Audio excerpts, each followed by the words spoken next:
La Sierra Tarahumara es una región de gran riqueza natural y cultural.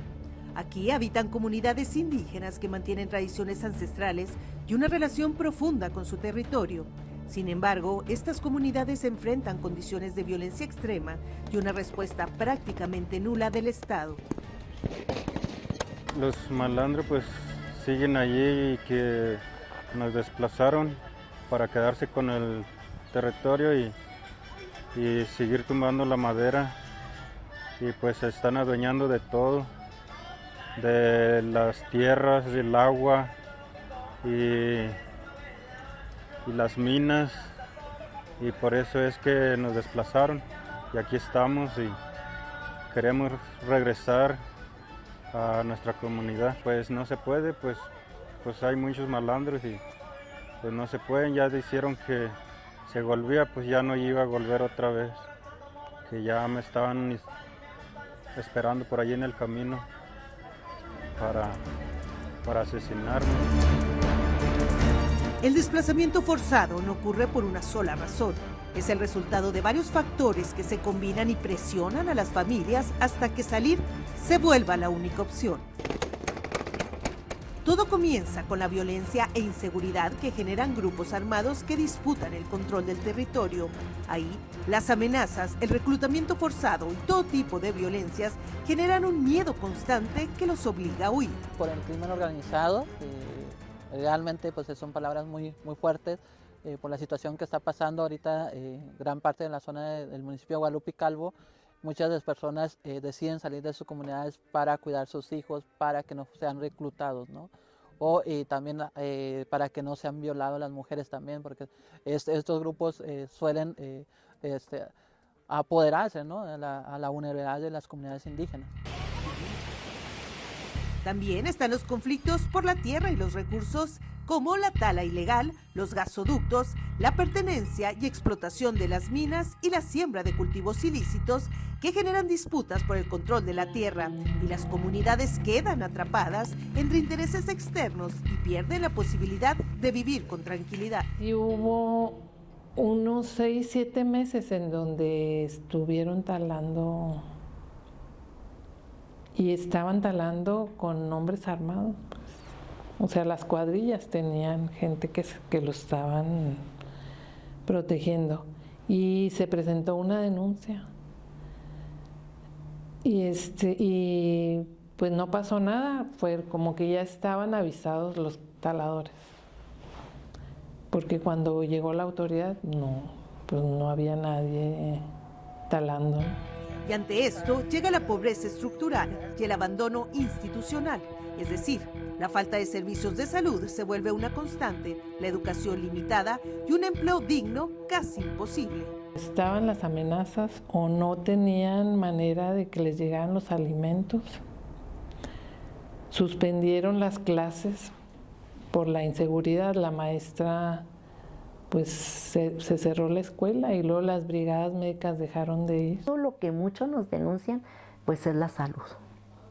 Una de las que, si bien es cierto, no es uno de los motivos que ya se desplazan porque no hay una atención de salud,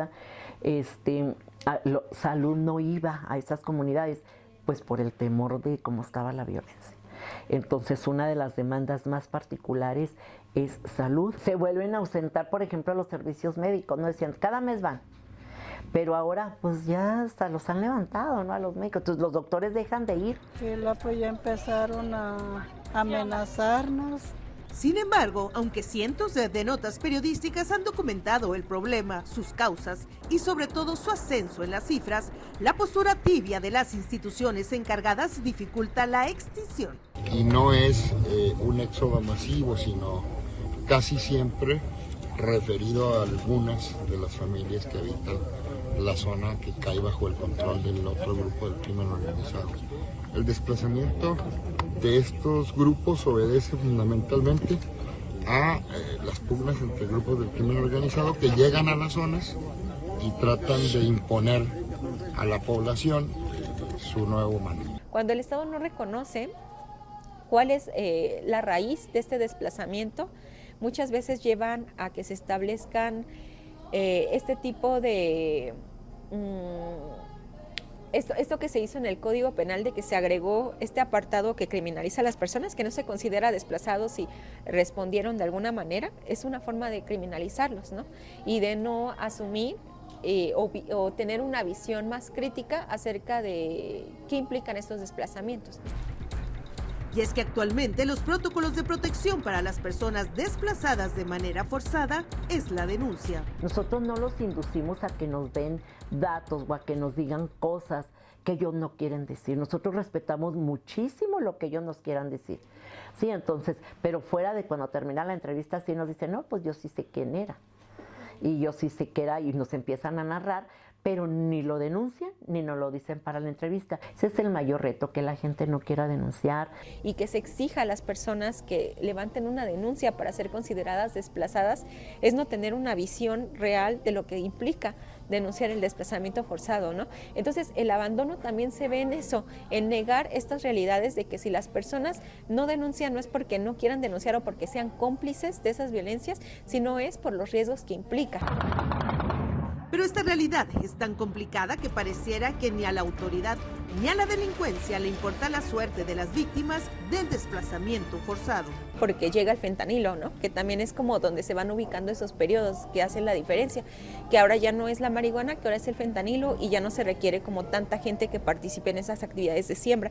Entonces es como si las personas pues ya dejaran de importar, ¿no? Porque importaban para la siembra, pero pues ya no se necesita la siembra, entonces pues ya no importan, ¿no? Son como si fuera esta mano de obra que ya no tiene sentido. Entonces por eso es que se dice que muchas personas están siendo desplazadas, porque ya no son importantes en el territorio. Generalmente es muy reiterativo, yo creo que un 90% de las manifestaciones es yo estábamos en el pueblo y llegó un grupo armado y nos dijeron que nos saliéramos. Eso es así tal cual. Estas causas no actúan por separado, se refuerzan entre sí y empujan a las familias a dejar su territorio, su lengua y su forma de vida. Pues dice que ya, o sea, antes sí hacían eso y ya como que ya se está perdiendo las costumbres de cuando hacían y bailaban más así.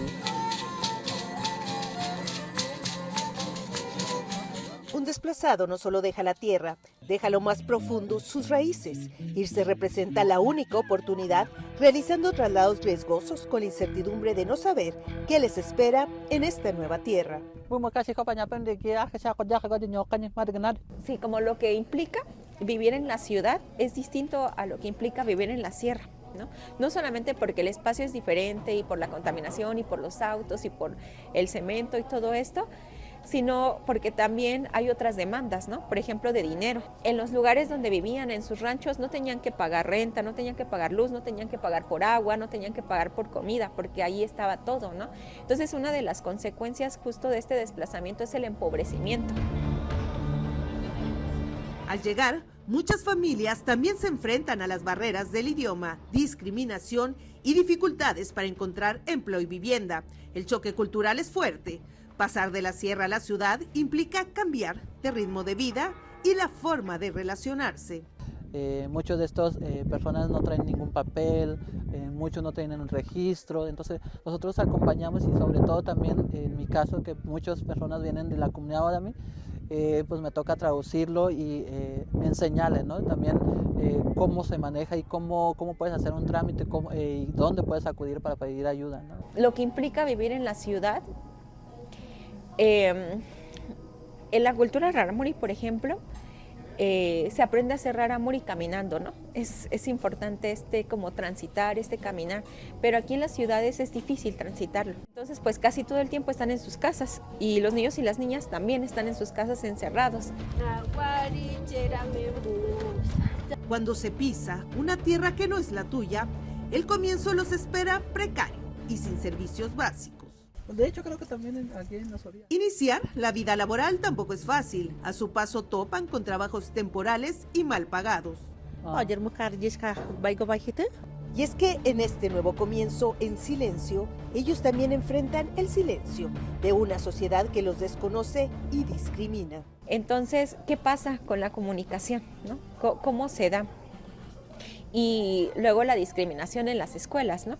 Aquí en Chihuahua se ha dado, en Baborigame también nos han compartido que han sido víctimas justo de bullying, han sido víctimas de discriminación, y no solamente por sus compañeros, sino también por los propios maestros, que cuando los escuchan hablar en Odami, los escuchan hablar en Rarámuri, les piden que no hablen en ese idioma porque no les entienden. Por ejemplo, los que están radicando aquí en la ciudad de Chihuahua, una vez que llegan ellos, se quedan a la deriva sin que alguien se acerque y los escuche sus necesidades. A pesar de todo, las comunidades muestran resiliencia, redes de apoyo, organizaciones civiles y esfuerzos por mantener su identidad cultural en la ciudad.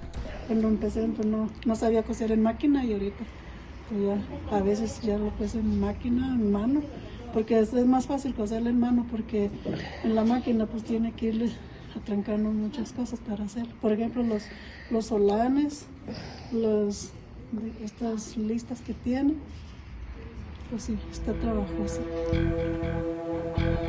El desplazamiento forzado en Chihuahua no es solo un tema de movilidad, es una crisis de derechos humanos. Detrás de cada familia desplazada hay una historia perdida, pero también de resistencia. Me acuerdo que allá en Baborigame una señora me decía que su comadre se murió de pensar mucho, ¿no? Porque después de que fue desplazada, ella pensaba mucho en lo que les había pasado, sentía mucha tristeza, entonces de pensar tanto se murió. Ya después la hermana Maribel me dijo que la comadre de esta señora había tenido diabetes, ¿no? Se había muerto de diabetes, ¿no? Y eso es algo que también es algo constante que nos dicen las mujeres en Baborigame, ¿no? Nos dicen, es que yo estoy triste porque he estado pensando mucho. La gente que está aquí, pues sí añora regresar, ¿no? Porque es que está todo allá, está su casa, están pues la gente que se queda allá, se dividen las familias. Es importante como estas explicaciones, ¿no? De dónde viene este desplazamiento, y que no es culpa de ellos, ni tiene que ver con el hecho de que sean personas indígenas, sino que tiene que ver justo con estos